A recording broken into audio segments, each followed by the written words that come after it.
Now we're going to talk about WordPress plugins.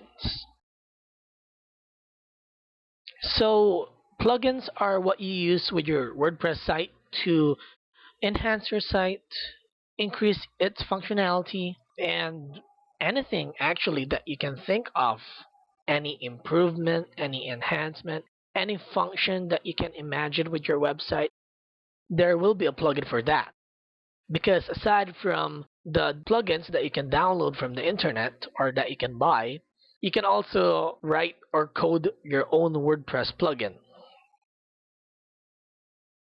Please note, however, that you can only use plugins with the self-hosted version or the one that you get from WordPress.org. So you cannot use this for the version of WordPress that comes with WordPress.com. You can only use this with the self-hosted version. So aside from getting or downloading the version from WordPress.org, you'd also need your own hosting account and your own domain name or website name. Now, you might notice that there are tons of free WordPress plugins, and of course, there will also be paid or premium plugins.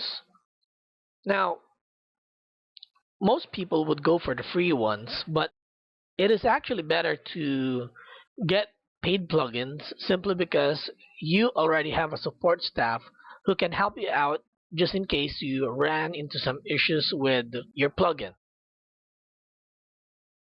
So for those issues that you might encounter, these would include incompatibility, conflict with other plugins, and the plugin might not work with the current version of WordPress. Especially, please take note that WordPress upgrades its version every now and then. So the plugin that you have on your WordPress site that is working might not work next year when WordPress decides to make an upgrade.